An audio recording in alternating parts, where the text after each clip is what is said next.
So this is our first conference. It's about knowing and acting for marine biodiversity with two major organizations that have formed a very strong partnership to do even better with everything we know about the seas, with science, observation, all the resources that we have. So let's listen to them, ladies and gentlemen. So I'm going to hand the floor to Michel Pelletier, who is the Delegate Mayor for the French Office of Biodiversity, and François Rouillet, who is the Director General of Ifremer and OFB, who is also with us this morning. So do prepare your questions, and here we go. Michel, the floor is yours. Thank you, Sophia. Hello, everybody. I'm delighted to be here with you this morning to present the context of this federation between two major institutions that are responsible for the sea and biodiversity. Let me just remind you that the OFB and Pierre Dubreuil is the director. He'll tell that it was created in 2020. And from the month of March, we have been organizing together different symposia, so things have really got off to a quick start. You know the context, sadly. The oceans around the world are all suffering, and they are subjected to quite a lot of pressure. A lot of scientists are in agreement now that the different pressures, well, we're familiar with them, I'm sure you're aware of them too. There's overfishing, for example. That's one of the problems we've got.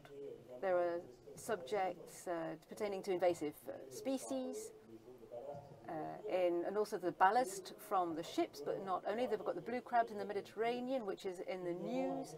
And of course, there are the impacts of climate change with major consequences, spectacular consequences on coral. And Pierre Dubreuil will talk to you about that in French Polynesia. And of course, there's pollution, the plastic pollution, which we all know about. That's the visible side of the iceberg, but there's chemical pollution also. And there's also the problem of the artificialization and damaging of the different habitats on the coastline or out at sea. So to respond to these different pressures, the two heads of these organizations have spoken up really quickly, and a symposium was organized in March 2020. And that symposium enabled quite a lot of politicians and scientists and managers and associations who protect nature to talk together and to identify three priorities. You can see the first one is to observe. We really have to be more observant. We have to observe the sea better.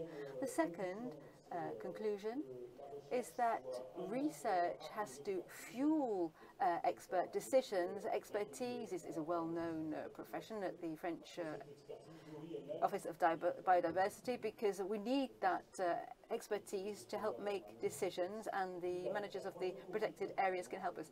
And the third conclusion was to say that there is a big link between research and society to ensure that there is a continuous line between research, accessing data. Using that data, we can understand better what's going on, and we can disseminate that information, share the information with all co-citizens. And that was in March 2020. After that, we worked together with our different teams, and in last March, we signed a new partnership agreement, which was even stronger because it's quite new in terms of its concept. The people in charge will speak to you about it in a moment. There are 5 major pillars. First of all, getting to know each other better. We noted that sometimes our different teams were all in their silos and really weren't looking at what was happening next door. So it was interesting to get to know each other and to share our information. Second pillar is assessment, assessing the state of ecosystems. That's a huge job. We have to assess the health of the oceans. It's a very difficult thing to do. And we need to respond to specific criteria. And then enhance how we monitor and observe. That's one of the major priorities. We have to be better in observing the seas, and we have to use new technologies and embrace them.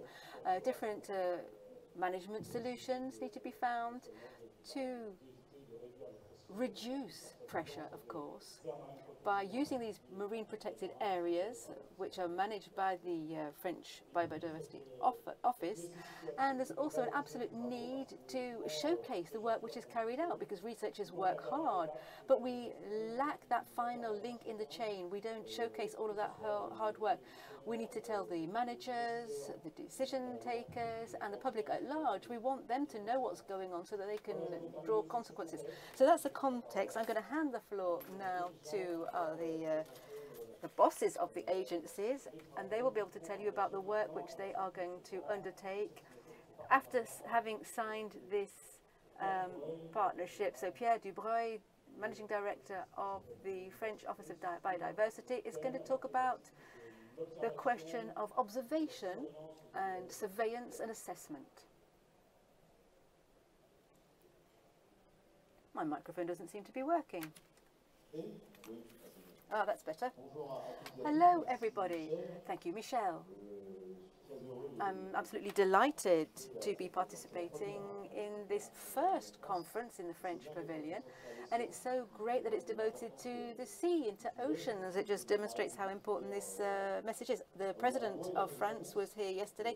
He made quite a few announcements, and there are comments to be made about this. There's going to be a summit on the oceans in France at the end of 2021, beginning of 2022, if I got the message, if I got the gist of it. So the oceans are a huge challenge for everybody. A lot is at stake in terms of the survival of humanity and knowledge. I'm just having a look around me, and I can see how many people that are in the room here, and it's wonderful to speak here to specialists, to major players in the field who all are very familiar with the sea, they know about the sea world. I would like to commend Jean-Etienne, who is giving us the honor of being here.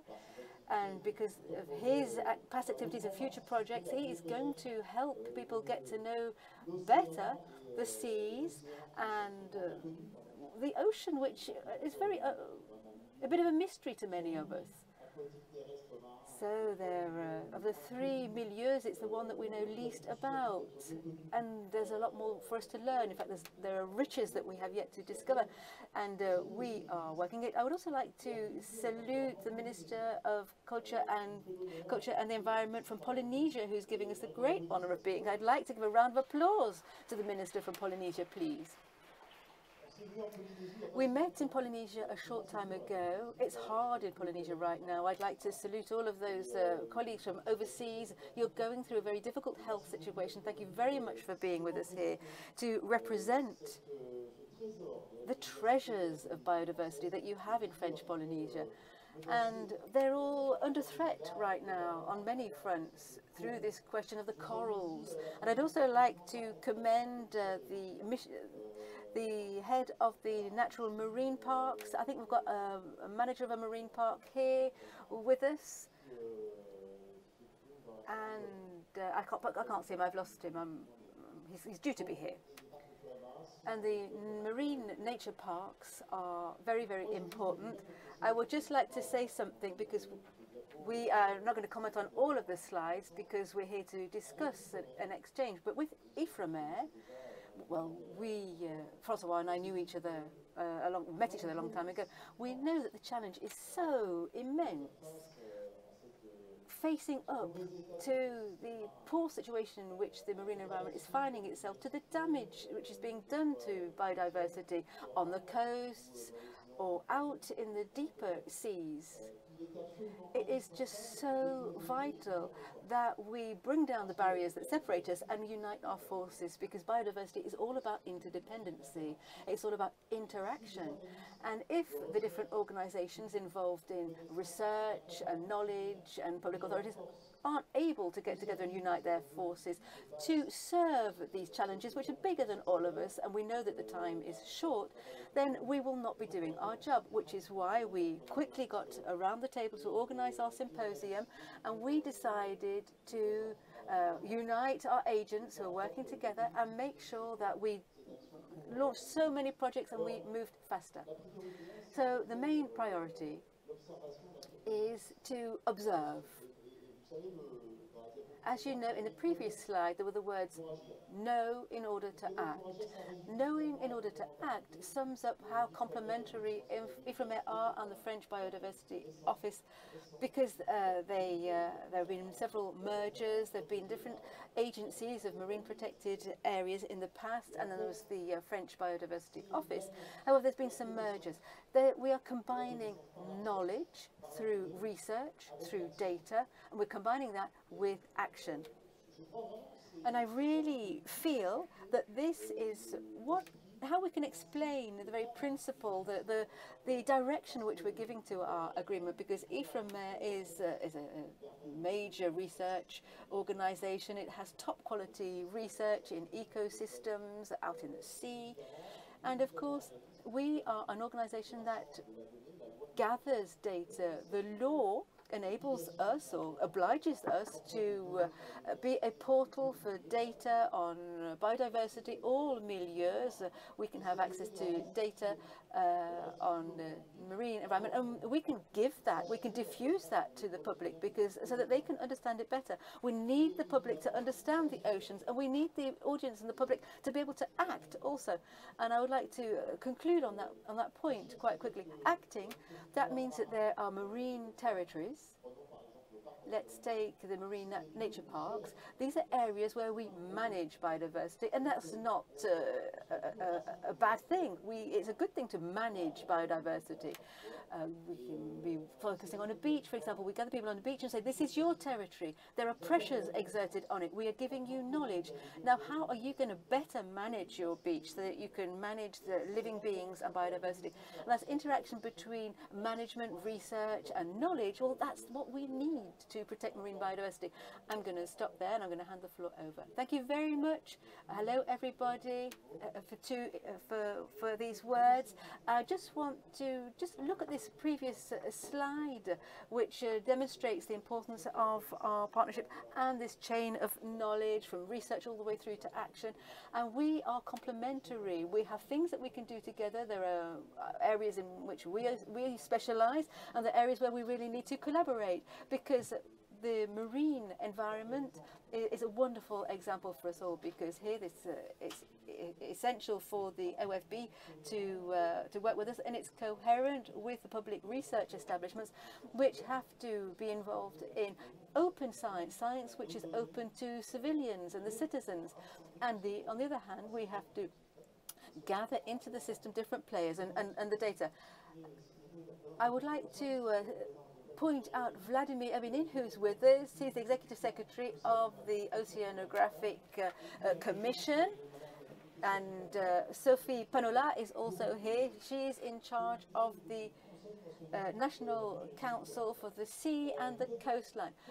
So I would like to just use 3 slides to demonstrate different projects that we're working on, things that we're working on together and which are going to be doing together.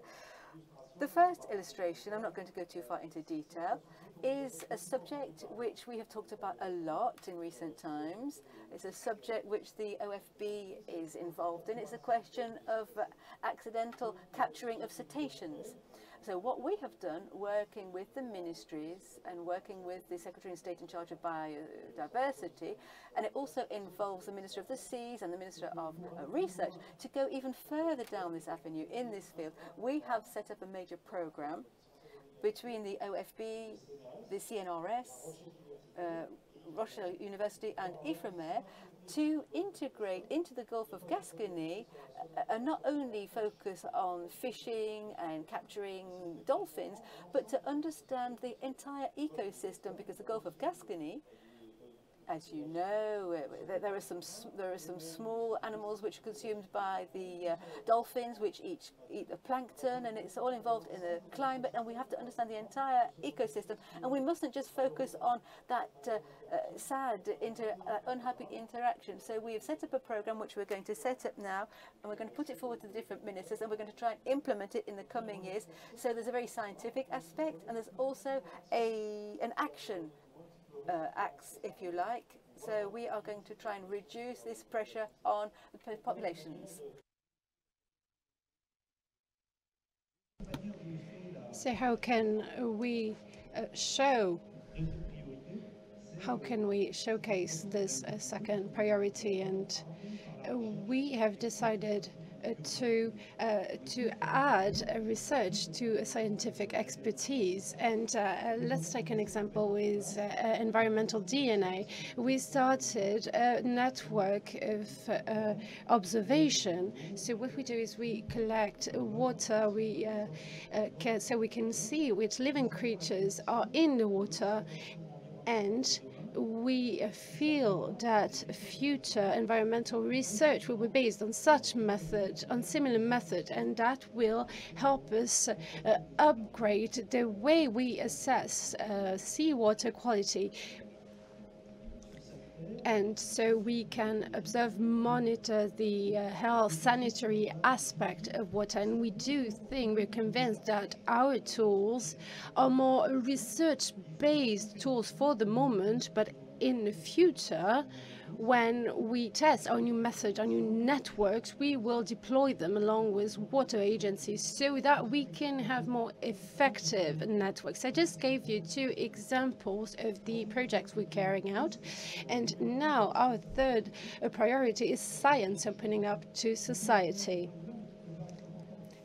I will just mention important elements, and this is part of what I will talk about later, but we have a national plan for opening up science to the public. Our aim is to make data and publications, codes and algorithms accessible to the public. And that's what we're both interested in, that beyond opening up our data to the scientific community, we want to share our data with citizens, collectivities, businesses and decision makers. So that's our aim. And recently Pierre told me, and thank you Pierre for telling me, so Pierre was saying that he was talking about the selection of 20 members who will become stakeholders in the OFB. So we created this stakeholders committee that will gather for the first time in November. And a committee has helped us choose associations. We received more than 100 applications. So we had to make a selection among businesses and citizens in different organizations. So we have taken part in this selection committee together, and there is this connection between research and society and community. So we were late this morning because we were with the Minister for Research, who is today with us in the Congress, and we introduced him to, we talked about a theater play, and because we want to combine our action with a cultural dimension. So I just briefly summed up a few examples of the actions we're carrying out. And so in 2021, there will be an event in March, and there was the same event this year. And sorry, I just wanted to highlight the interaction between our 2 organizations. So we are at an international congress today, and I think we should go beyond the experts level. There are many experts gathered today, but we need to engage the whole society. There must be a connection between science and a community, and this is crucial if we want to achieve the targets and to accept the challenges ahead of us. So we need to highlight knowledge. Knowledge is very complex, and this knowledge must be accessible to everyone. This is a really difficult challenge, but it is crucial for biodiversity. We need to mobilize the whole society. Let me give you an example of a challenge that is really crucial for Ifremer. There is a connection between Earth and the sea. You mentioned collaboration and cooperation, but knowledge is moving forward. We have more and more knowledge about plastic, about pollution. So it is crucial to show that the sea is strongly linked to the Earth. Everything that goes on in the sea starts on land. So we're starting to know more and more about it, and we have many different areas that we are working on, and the Ifremer scientists are mobilized and work on the whole French territory. And thanks to them, we reinforce this connection between science and community, and we also provide knowledge to the schools, to the future generations. Today, we are here together facing the same challenge, the same opportunity. And, you know, there will be meetings about the red list. We'll talk about marine species. There will be less marine species in the future. And as you'll see in the next few days, there's not a lot of good news. Can you hear me? Do you have any questions? Does any of the participants have questions to our two guests? François Houillet and Pierre Dubreuil are here with us today, so feel free to ask questions. Can we have a microphone for our participant? Good morning. Can you hear me? I'm Stéphane Garois from West France. You haven't mentioned money. What about money? That is investments. Is that a way to manage this, to face this shortage? I haven't really understood the end of the question, but I heard it was about money issues. So we can talk about money, right, François? Two organizations have budgets, and there is my collaborator there, Lilia Thibault. And each organization have different ways, of different budget, different financing, funding. The OFB is a public organization, and we are mainly funded by water agencies. Everybody that our funding are known, and they fuel our activities. As for the water framework, there is no money allocated to the project, but we do have human resources, and human resources as the main are the pillar of our organizations. We just described our priorities, and human resources can play crucial roles in those priorities, because these priorities take a lot of time and resources. It is a framework agreement, and as every framework agreement, it could lead to new funding. But can we actually look for new funding too? Some funding were announced, but we also had partnerships with the OFB and with other organizations on different projects. So there are diverse, very different funding according to the project that is concerned. But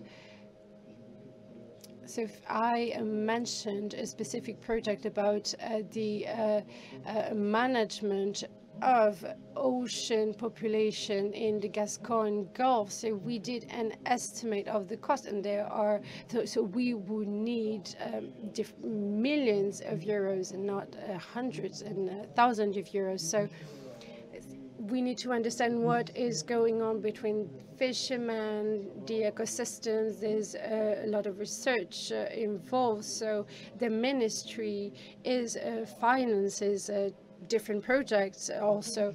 But there's a third point, very crucial point. So you were mentioned managing the shortages. So last March, we organized a seminar and 250 participants were registered. These 250 participants are 250 wages. They took part in the seminar, and we tend to forget that our colleagues from the Ifremer and the OFB join forces to work together, and this is crucial. We tend to forget it. This is a movement, and this shows our capacity to get organized and to work together. Just to complement what you just said, there is a project about accidental capture of dolphins. It has a €2 million budget. This project was funded by the state, by the Minister of the Ecological Transition and the Minister of the Sea.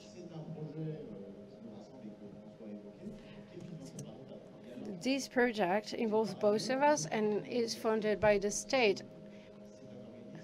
You may know that the OFB aims to fund actions and interventions, and we do finance projects that are steered by the Ifremer, and we do have a budget dedicated to these joint projects. So there is money involved.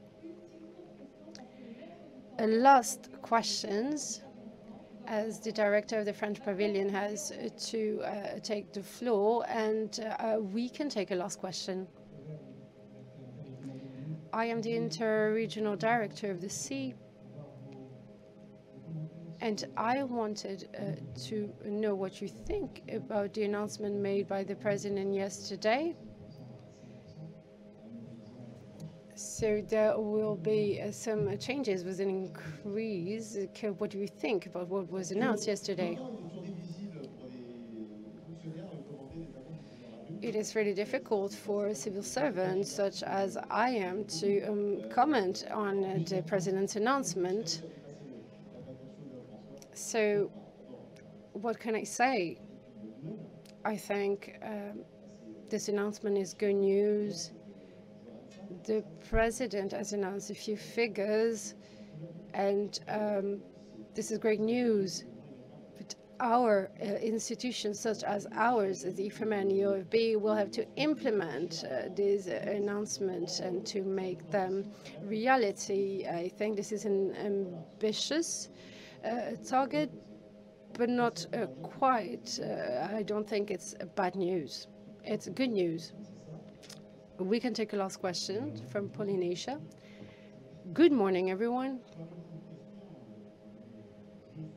It's not really a question. I just wanted to say that I'm delighted to have this partnership. Delighted we have this partnership with the OFB in. You have mentioned educative marine areas, and we have worked on this project a few years ago. It is crucial that an organization such as the OFB supports collectivities policy rather than to impose targets that are not really suited to our level.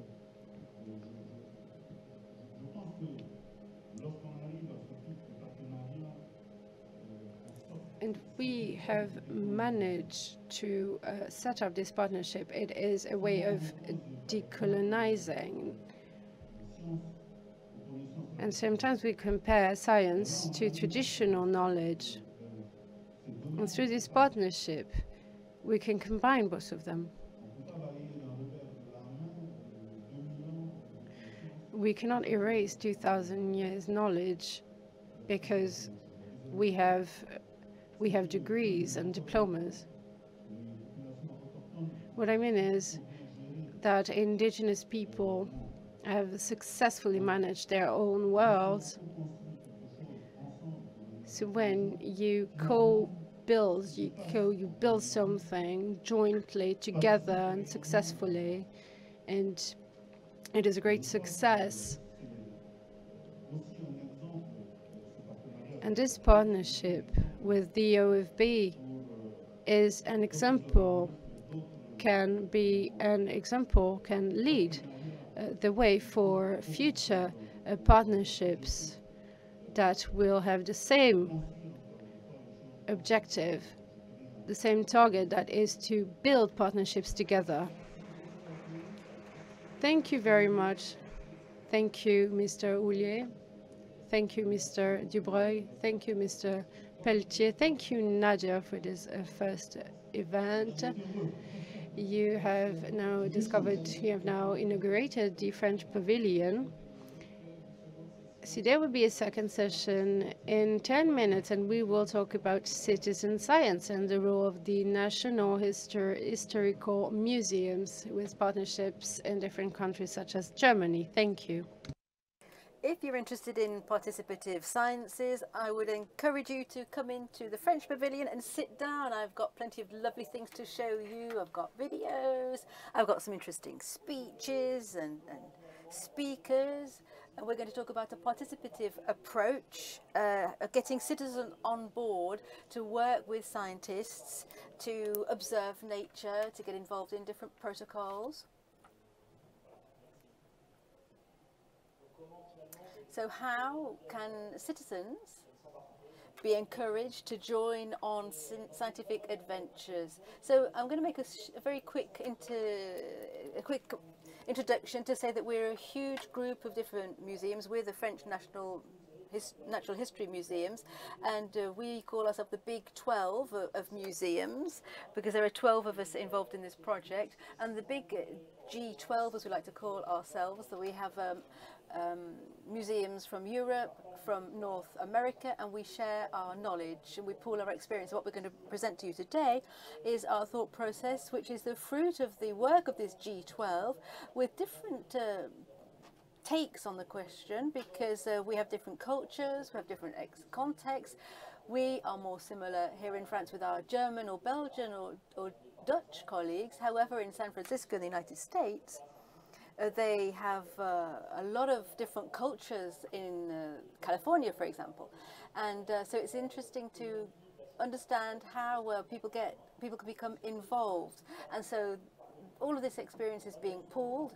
Sadly, all of the G12 members cannot be with us for obvious reasons, but they have input. They have their input into what we've been collecting for you. We've got a film, first of all, to show you about collective science. So the museum has been involved in participative science since the 19th century. There was a little booklet which we came across in the museum archives, which explains to travellers what observations they should make and how they could submit their observations to the museum in the 19th century and possibly bring back specimens.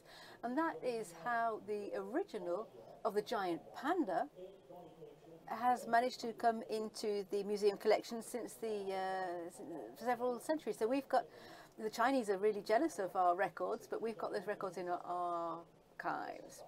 So participative science involves a lot of partners. There's the bird protection organization and other non-governmental organizations. But I'm not going to take up any more of your time, otherwise I will get my fingers wrapped by the ladies on my left.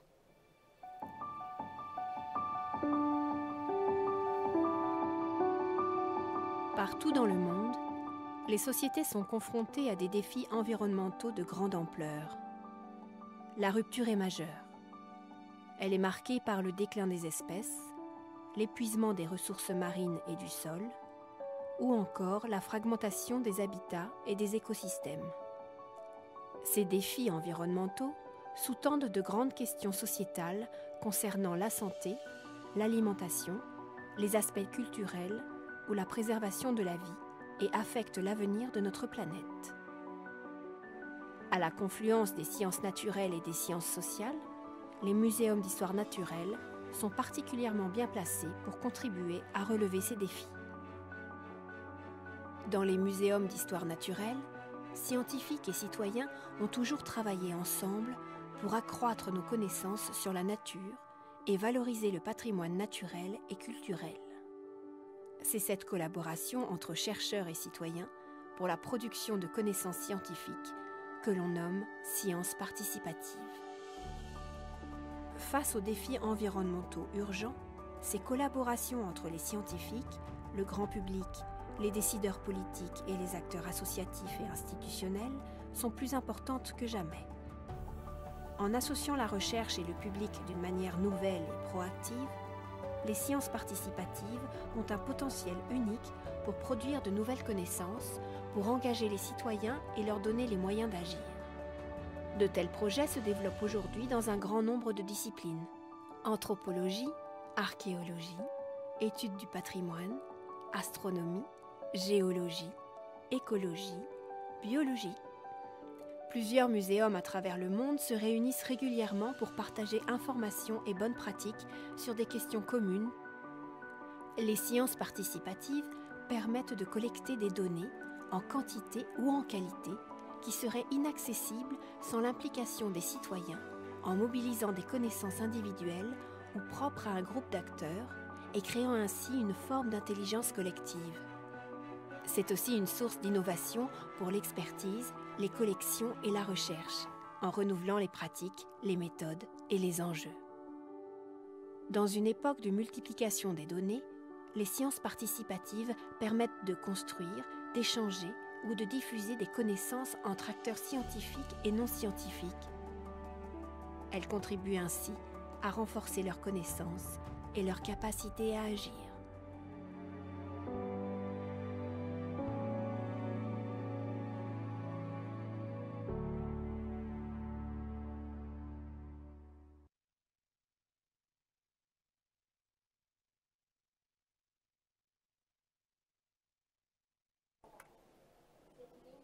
So this film showed you the outline of participative sciences with museums.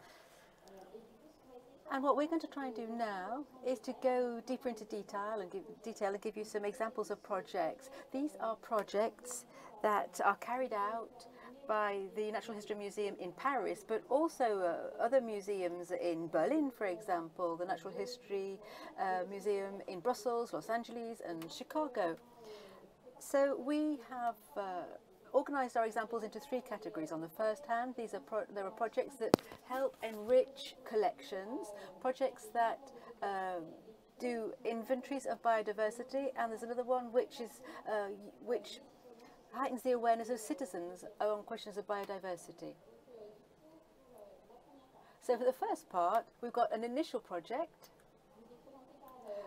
presented by the Brussels Museum, and it pertains to the question of collections, which are at the very heart of all museum activities.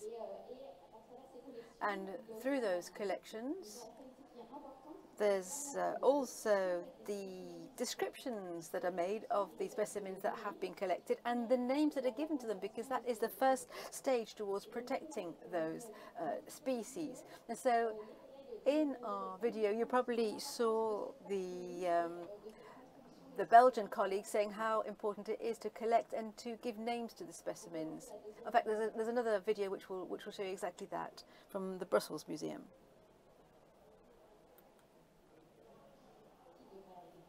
We will be seeing that video any minute now. It's a short clip from Brussels. Hello, I'm Jérôme Constant. I'm an entomologist, a collection curator, and a taxonomist. I work on the description of the species that are yet unknown. I do it together with Joachim Bressel. I've been working together with Jérôme for more than 10 years now, and I have a passion for stick insects.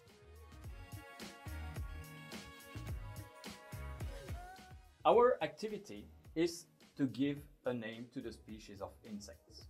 Maybe you wonder how we choose the name. A few years ago, I have described this species and I called it Pyrops azureus, Orestes bachmaensis, Lumawigi, Orestes botot.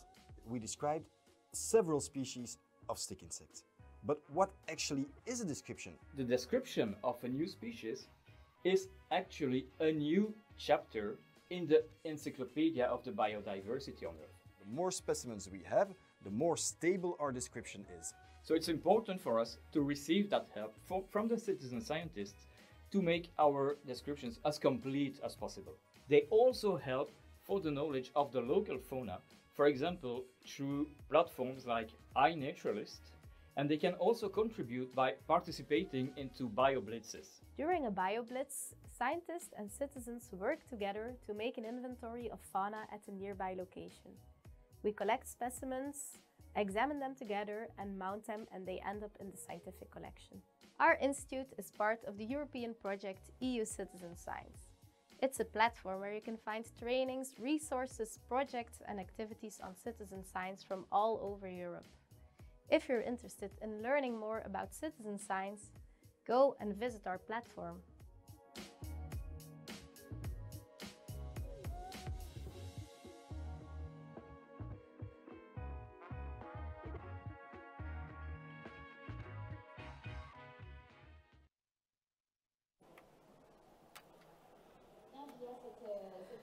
So that video shows how the citizens can make inventories of biodiversity in a given spot, in a neighborhood, on a nature site, in a specific given area. And they can also contribute by describing the different specimens and species.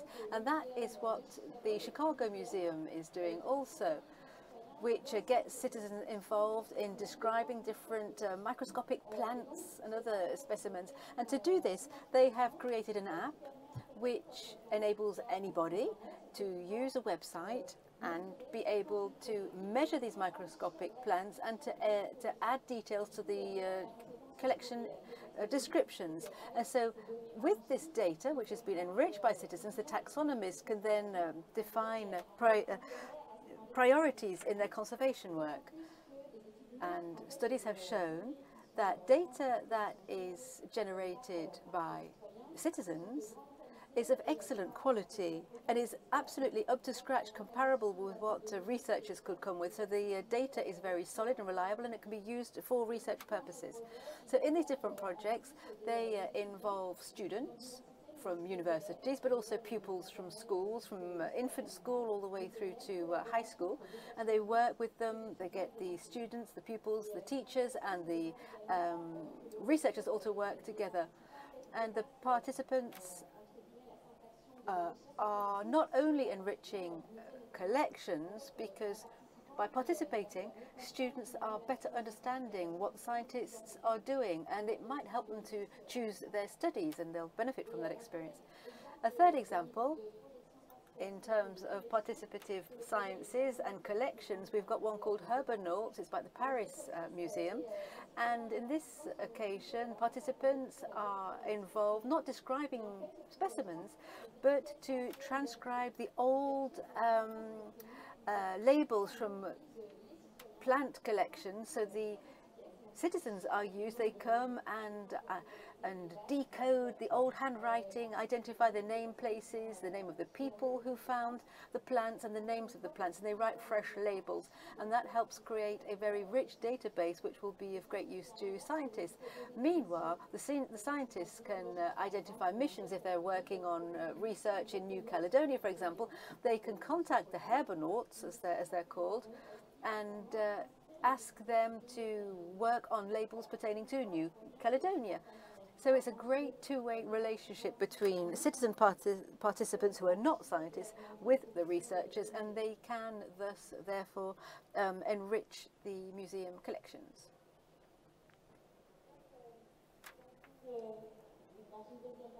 So we also want to highlight everything pertaining to the inventories and monitoring biodiversity. It's important to note that the data which is collected through participative science wouldn't have been collected otherwise, because they cover big territories and long series, and these figures and this data is so important to the researchers. So the first project which we want to talk about comes from a Berlin museum, which is interested in cosmic dust, which can fall down to Earth in the form of micrometeorites, and it contains a lot of rich information about the origins of life. And anybody, any citizen, can collect samples from rooftops. They're analyzed in labs, and then the results will be published.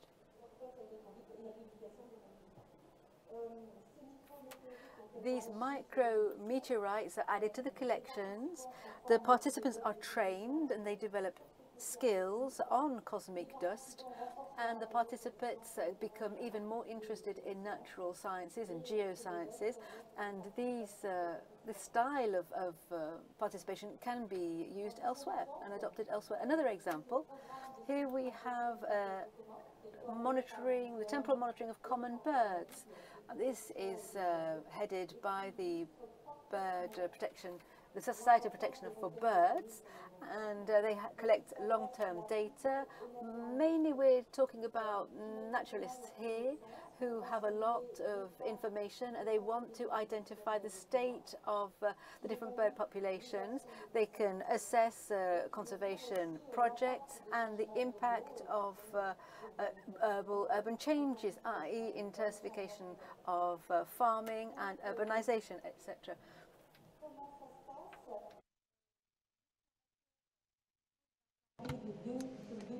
The observers works on a 2-kilometer perimeter, and they can take note of all the birds they see, and every year they make surveys of birds on specific count points, and this has been going on for 2 years, and this project has generated many results and has raised awareness about the decline of common birds.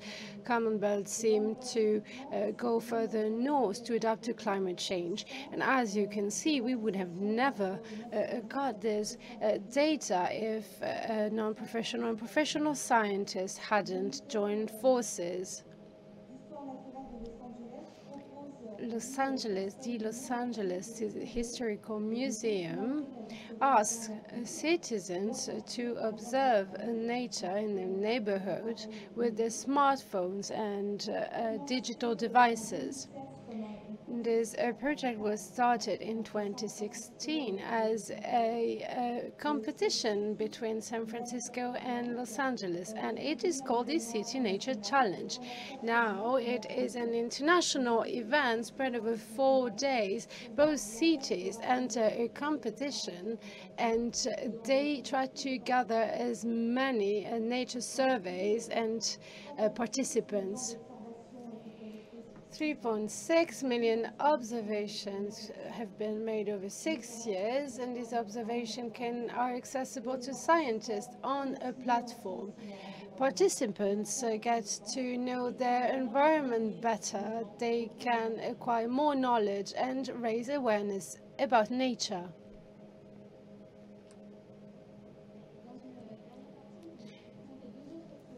We'd like to show you 2 other projects. They aim to produce scientific knowledge in collaboration with citizens. However, they also aim to widen participation and to reach more people, to reach people who are not aware of environmental challenges. Consequently, we need to find ways to widen our audience.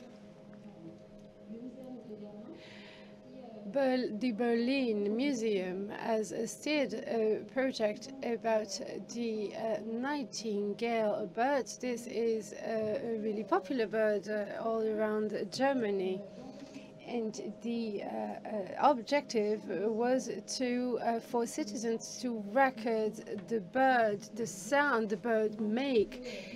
And citizens could also upload the sound file on the platform, and that makes it possible to know this bird better, to know where it lives on our territory, and it makes it possible to know better the interactions between man and birds. And this project is based on different fields, scientific fields, but as well as music, arts, and the target is to understand better the interaction between man and birds. And so we try to set up interactive events with poetry and music, with the Nightingale sound, so we can raise awareness about about our challenges. The Film Museum of Chicago has a project about the monarch butterfly, which migrates from Mexico to Canada. And these past years, 80% of the monarch population has disappeared. Baby butterflies, they can't find the food they need. They eat a specific plant. They can't find it anymore. So scientists have carried out different studies and showed that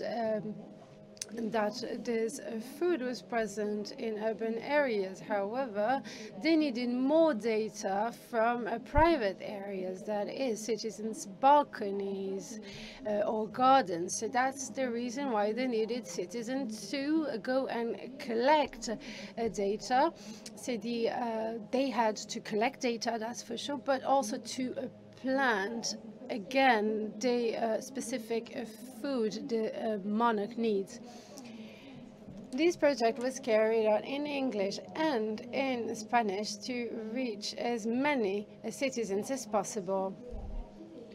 So that was a brief sum up of our project, but we also wanted to introduce you to a project carried out by the Museums of Paris and Berlin. It is quite an innovative project. So we reached the end of this presentation. We'd like to give you more examples. The museum have given us so many documents, so many data. And here's the last project that is an experimental project.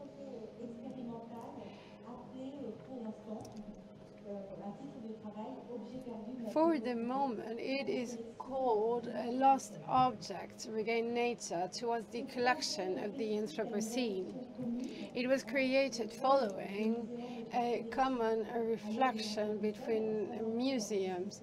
So now I won't go into details about the Anthropocene, but it means that the humanity is at a crucial point, as a turning point. And we need to act fast. So what can the Anthropocene teach us? How can we raise awareness and involve participants in this reflection? This project was started in January 2021.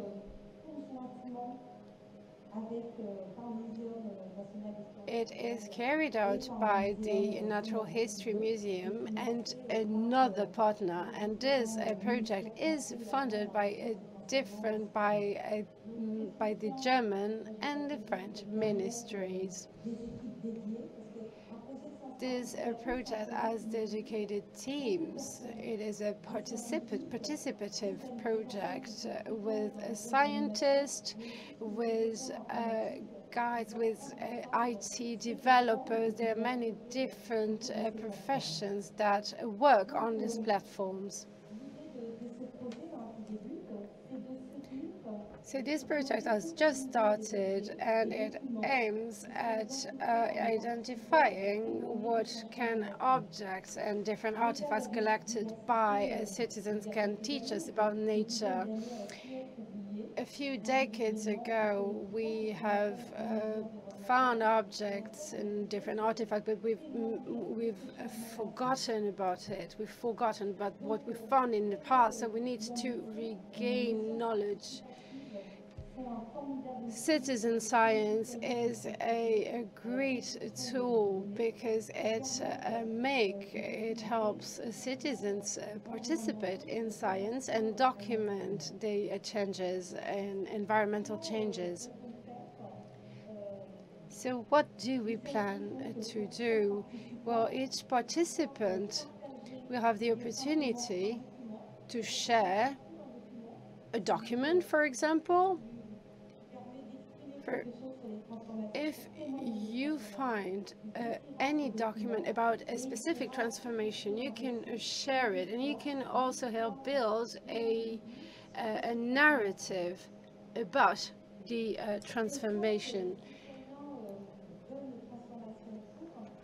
So how can citizens make a contribution to transformation? Sometimes it's quite difficult for citizens to find meaning in the transformations in nature. So we think it is crucial to collect the different narratives and the different experiences that were made. So our aim is to explore multiple perspectives and diverse perception of change, and we want to integrate different perspectives and familiar knowledge into a scientific data.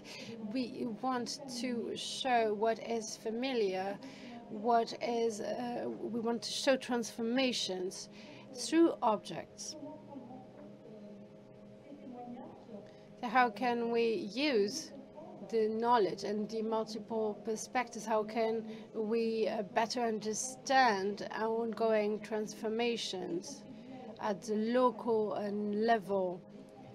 How can we help everybody understand our environmental transformations? So we want to offer an innovative platform that will help citizens share, describe, and interpret documents. The citizens will also be able to share their findings. So imagine people could actually document, show the different transformations, the ongoing transformations where they live. We want science to be open and to mobilize researchers and societies to bring them closer together. We want to build a joint platform for a joint French and German platform where citizens can give their opinion about research. On the other hand, researchers will have a unique perspective. They will work on the different interactions in nature and on the ongoing transformations in nature. This is a cross-cutting project, and we will develop different activities offline. Citizens, people will be able to digitalize their files, their findings. So they will use the platform offline and online, and we will create a network of partners.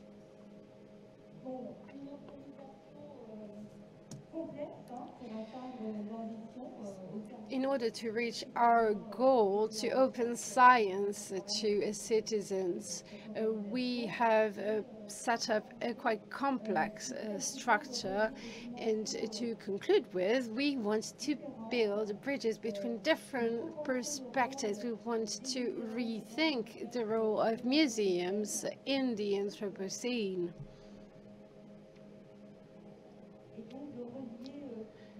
We want to connect the dots between individual collective memories, between familiar experiences, between citizen science, the museum collection. We want to connect the dots between, in Europe, this project gathers France and Germany, but could extend to other countries in the future. We hope you will follow this platform once it starts in January 2022. And feel free to share the changes you've experienced and your opinion about it.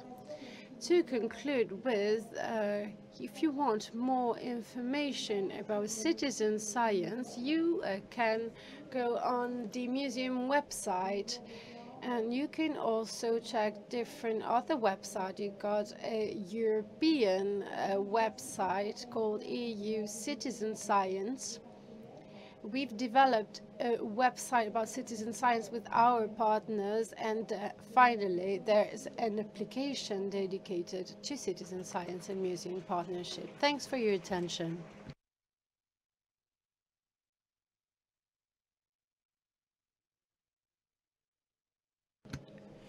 I would like to thank our two guests for their intervention, and there is a connection. As the President said yesterday, the science is really crucial. The role of citizen is as crucial. So thank you very much to our partners of our G12 partners.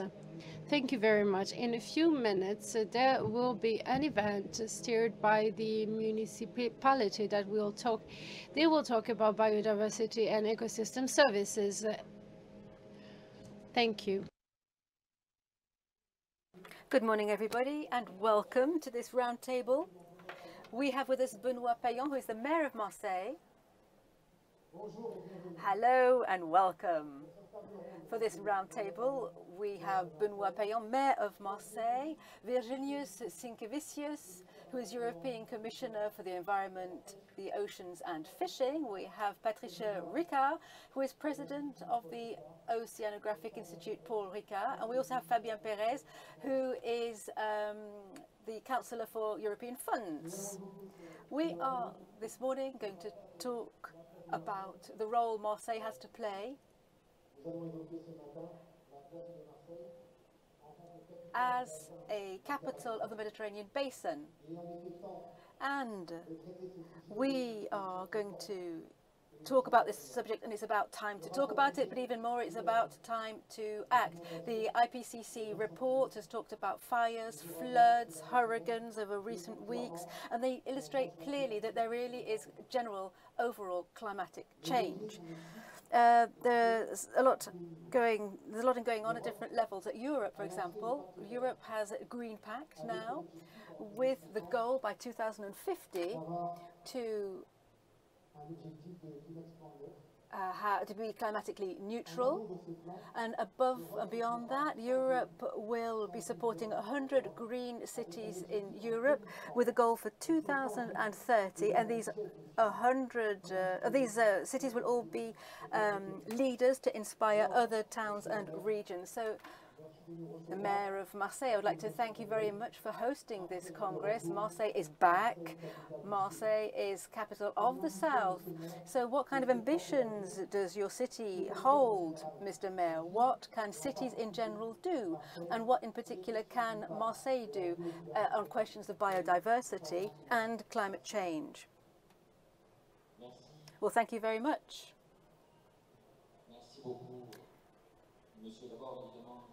I first of all would like to welcome here the European Commissioner. We met yesterday, and you know that here in Marseille you will be meeting men and women who are all very active, and they are ready to reach out their hands to Europe so that together we can all move forward on these questions. Welcome also Patricia Rickar, President of the Paul Rickar Oceanographic Institute. And thank you, Fabien Perez, for being here. You are the councillor in charge of European affairs, and you're in charge of municipal projects, but much more than that. And you have been working with us on these all-determining projects. You've asked me to use just a few words to sum up the paradoxical and complicated situation of Marseille. Marseille is the oldest city in France. It is a widespread city. It has unique biodiversity. We've got wonderful landscapes. We've got biodiversity on the land, which is wonderful. We've got mountain ranges, which are quite unique. We've got endemic species that are absolutely unique to our region. They're very fragile. They are indigenous, and they are in danger. And there's also a very dense urban fabric. And we've got a coastline also, 57 kilometers of coastline. Can you imagine that? The scope, the scale for a big metropolis, a big European city to have 57 kilometers of coastline. And it is also, we also have marine biodiversity, unlike anywhere else. We've got islands off the coast of Marseille with their endemic species, protected species. Some are in danger. Other species are not necessarily about to disappear, but they are slowly edging their way out. And so it's all of us who have a responsibility to protect them, to make sure that our heritage here in Marseille, it's unbelievable, this heritage. It's historical, and it has to be protected. Protecting this heritage, protecting biodiversity, we have to think about all these issues, and it's so important for the future. And the team that we have, our political majority here, and the people of Marseille have given me a task, a responsibility, and it's a big destiny. We first of all have to change the destiny, and we have to protect the amazing landscape, seascape, and history that we have here. It's a very unique issue with the question of air and air pollution. Marseille is probably one of the cities in the country with the most traffic jams. That means we are one of the most polluted cities in France. And the people who live here, their lives are shorter by several months to people in the rest of the country because of that pollution. So we have 8 months less life expectancy than the rest of the country. And that really is a huge illustration of how urgent the situation is. So we have decided to move forward. Yes, of course, we're working with our national authorities, and Fabien will be talking about that in a minute. We're going to work with the European Commission and other European bodies, but we have taken our own fate into our own hands. We want to bring nature back into the city. We want to sanctuarize the land. We don't want to have concrete everywhere. In the city of Marseille, in the month of August, the temperature can be 10 degrees higher in the city centre than on the outskirts of the centre, or in the park, for example, the Faro Park where we were with President Macron yesterday. 10 degrees higher in the city centre than on the outskirts. So we have started a huge campaign to stop adding more concrete to our cities. And we're doing that in schools. We're doing it for all buildings. And that's what we've been saying. We've been telling our construction partners, those who want to work with us to build this city, and they are agreeing with us. They want to do that with us. Every construction has to be eco-responsible, has to respect nature, and it has to blend seamlessly into the landscape. That's what we're going to do also by establishing standards. And this is a huge task. We've got the atmospheric pollution for boats and cars. We're going to have to use transport differently. How can we combat air pollution given the curse that we have of air pollution if we continue to have 2 metro lines in a city which is almost as big as Paris? We need more metro routes, for example. How can the second biggest city in the 5th most powerful country in the world not take its own fate into its own hand? We have to have quality transport infrastructures. We have to fight for our own survival. So it's a really major question here. And this is how, with my councillors, with my partners, we have started to work on this subject. And this is our ambition. I've been told I've not got very many minutes to speak, so I'll sum this up. I'd like to address this to the European Commissioner. One day, Fabien, my colleague, came to see me in my office and said, are we ready? Do we want to do this? Do we want to work on these issues? Are we ready to rise to this major challenge? Do we want to be part of these 100 cities which are carbon neutral? We talked about that with all of my colleagues, and we said, yes, we're going to go for it. People are saying that we can't do it. We're too far behind. But it's because we're lagging so far behind, Mr. Commissioner, that we have to put all our cards on the table, and we have to rise to that challenge. And we have to make sure that Marseille is not lagging behind, but it leads the pack. It has a city that has to construct so many things. It's such a great challenge. And I am convinced that if the European Commission grasps the hand which we are reaching out to you, grasps this request of ours to be a candidate, then I'm sure that we will work wonders. We have amazing projects. No one could imagine Marseille coming up with these projects. We've got wonderful projects. We presented them to the President Macron, and he has understood and he agreed to make Marseille a great city of transition. Is there a better spot to make a wonderful city of transition? I don't think so. Is there a better place from here, from this very spot, this wonderful city, which is being killed by pollution, which is being trampled on by man? Is there a better spot to signal to the rest of the world that man can change his destiny? I'm proud of the men and women of Marseille because they have adapted and adopted this challenge, and we're going to move forward together. So when I was small, Patricia, I learned about the sea when I came to your Oceanographic Institute, and I understood what my responsibility was. The situation is very difficult, it's very complicated. You, Patricia, Rickar, have opened our minds. You've made us all become aware that the sea, this wonderful heritage that is the sea, My councillor in charge of the ocean says we don't have the Eiffel Tower, but we have the sea. Yes, the sea is ours. It's our responsibility. You have opened the road. We are following you. Thank you very much, Patricia, Rickar, for all that you've done. All of us are thrilled with what you've done, and I'm sure we can make a clear mark on time.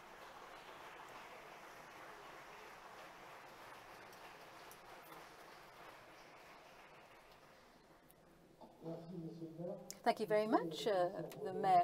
The European Commission now, what ambitions does the European Union hold for the Green Pact and, moreover, the partnership that could be developed with these 100 cities?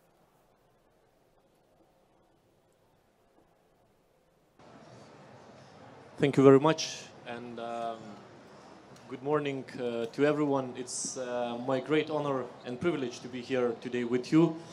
And it's my first time in Marseille. And when I arrived, when I walked on the coastline, when I was taken to your beautiful Natura 2000 area, I really thought how uniquely rich are people who live in Marseille. Not by the amounts of money put in the bank, but by the unlimited possibilities to have a clean water, to have a clean air, to have nature next to you. And I think we all, after a very hard year with COVID-19, with lockdowns, we really see nature completely differently, especially next to cities, especially to extremely large cities like Marseille. And I think it's all now in your hands. We're ready to fully cooperate with you. We have an ambitious target to become climate neutral by 2050. It will take a lot of courage and bold decisions, policies, which requires to get everyone on board. Everyone has to understand why we need it, for what we're fighting. And I think cities like Marseille can be drivers of that change, with the leadership and political willingness. And today, I'm very happy to be here and hear of those clear commitments. We have 5 missions in the EU, missions which are close to the same mission as putting a man to the moon. It's not an easy mission. And one of those missions is to have, by 2030, so you can look at your watch, it's not so much time left, to have 100 smart and climate neutral cities. And Marseille can be one of them. We can fully support that. We can share best experiences. We can share best practices. And I honestly believe if Marseille gets to the point when it's climate neutral by 2030, it will be extremely hard to convince me that there is a city in the world that cannot become a climate neutral.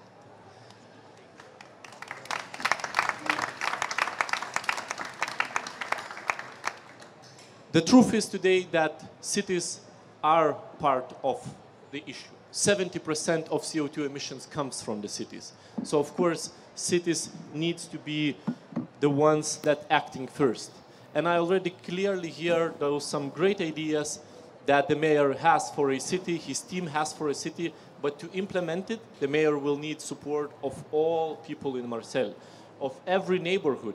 I know that the city is very diverse, it's very rich in its culture, but the change is possible only if everyone is on board. So to finalize, you are very rich people. And those dividends can only grow if you take a good care of them. But they can also disappear. So don't allow them to disappear. Leave those dividends to your children and grandchildren so that they could enjoy this rich and beautiful city. Thank you very much.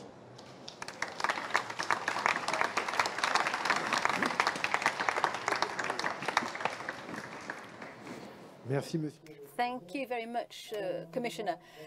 Now I'm going to hand the floor to Patricia Rickar, President of the Oceanographic Institute, so you can tell us a little bit about what Marseille can play. on those lines. Thank you very much for those wonderful messages. Thank you, Commissioner. And thank you to all of you who are here. I think that's the most useful thing, is to have this ambition, enthusiasm, and we can feel it in the room here. And that is a renewable energy. So let's welcome that energy here in the room. So yesterday we heard that biodiversity and climate, well, I think people are starting to understand now. We're out of the shadows now. I think we have to bring balance back into our nature. The role which is less clear to understand is the role of the ocean. The ocean regulates the climate. It's the temperature of the surface waters impacts the evaporation of water, which provokes these big floods, which a lot of our regions here in France have been suffering from. It's also through the oceans, because we get muddled up a little bit about fresh water and seawater, but water is water at the end of the day. And people say 80% of marine pollution comes from the land. Well, no, I disagree with that. I would say that 100% of pollution in the sea was manufactured by man. When I was little, I was 4 years old, and I heard people talk about pollution for the first time. And I was asking, what on earth is pollution? And I could see that people, when they were talking about pollution, they were very serious. And when I was 4-year-old, people said, it's easy, Patricia. Pollution is what man manufactures and that nature cannot cope with. So that's, if we understand that, then we'll be able to move forward quickly. Now let's talk about biodiversity, climate, the ocean, which are so essential. And I would add a fourth column, the first pillar, that would be solidarity. Let's not forget that our natural heritage is the heritage of those who possess the least. If you are a poor person in the desert, it's not the same thing if you're a poor person in a forest where there are fruit trees, etc. You can see the disasters in Africa with deforestation. It's not only a common good of humanity. We really are talking about the privilege of the most underprivileged to benefit from nature. So climate, biodiversity brings us back to the question of Marseille. The Mediterranean Sea, as the scientists say, it is a tiny model ocean. It's a tiny ocean in terms of the relationship between marine life and man's activity. That's what we've been studying at our institute for many years now. The good news is that there are solutions. We realize that Marseille has so many plus points, so many things going for it. It is on the banks of the Mediterranean, and we can learn a lot from the Mediterranean. Marseille has the talent and the skills. We have the different institutes, the marine stations. We have universities here. We need researchers. We need science. Marseille is very rich in terms of its skills. We have the Research and Development Institute here, which is a source of knowledge with engineering knowledge. We have chemists, we have physicists, we have the sciences, the life sciences, physics, chemistry and biology are so key. We have just come out of 200 years where we've been focusing on maths and physics, which is great. That brings you robots, that gives you robots, that gives you satellites, and that means that we are convinced that progress is only technological, and that man can only invent technological solutions. But now nature is sending us a new proposal, solutions based in nature, because technological solutions are outstanding, but they consume a lot of energy. So they drag us into a cycle that we just can't complete. And so solution-based, nature-based solutions will help us to collect data, share knowledge, share skills. And Marseille can do that. Marseille is also rich because of its privileged relationship with the southern banks. What happens on the southern shores of the Mediterranean is what's happening to us now. We've got hydric stress, we've got high temperatures.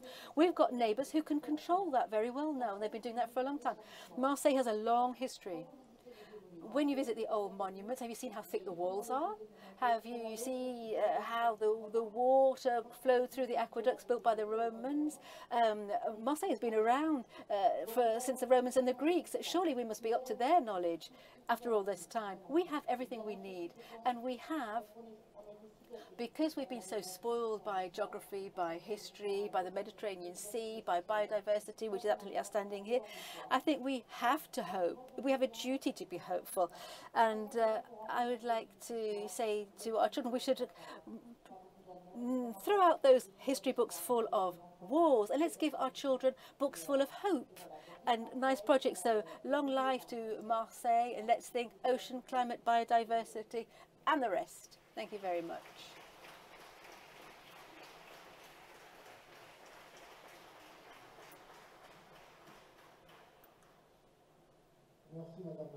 Thank you very much, Madam President.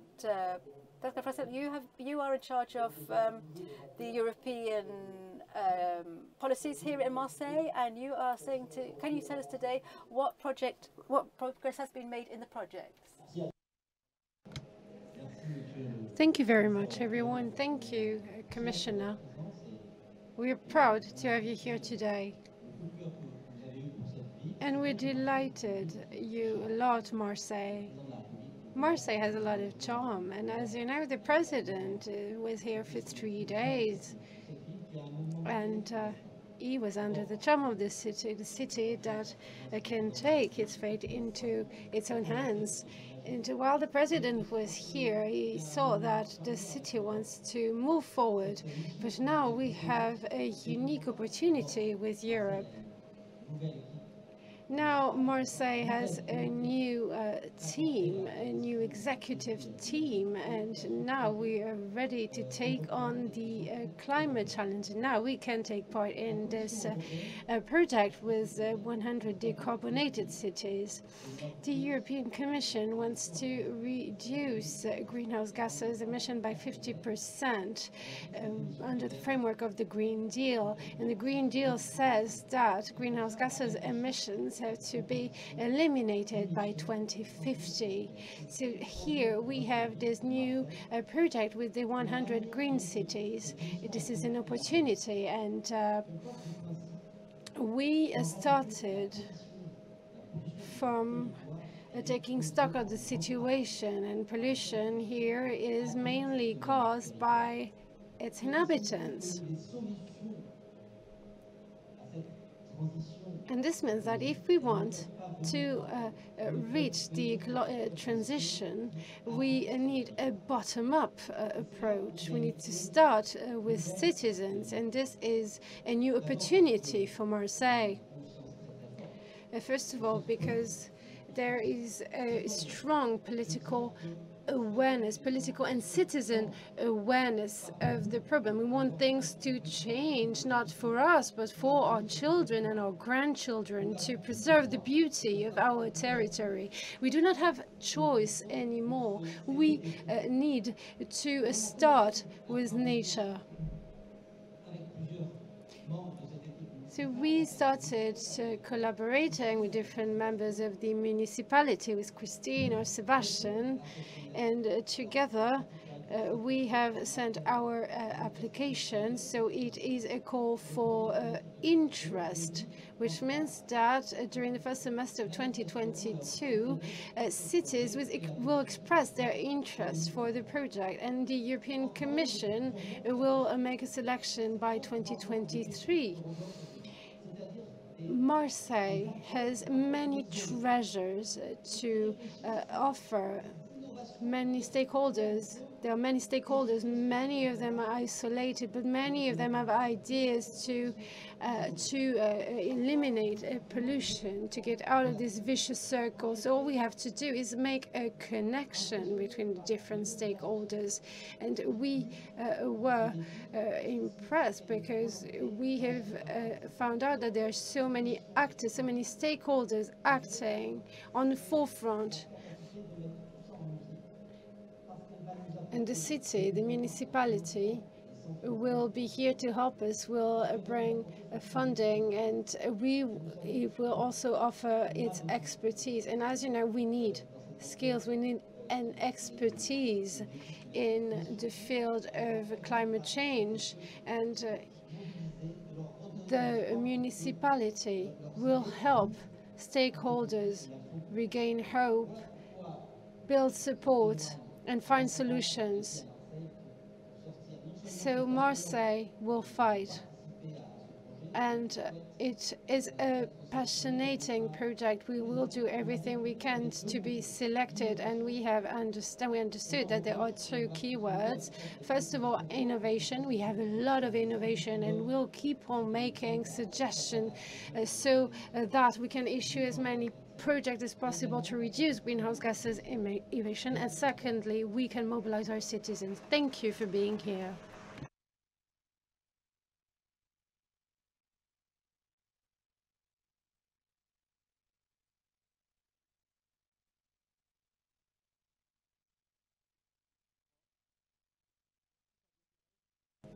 Thank you, Fabien Perez.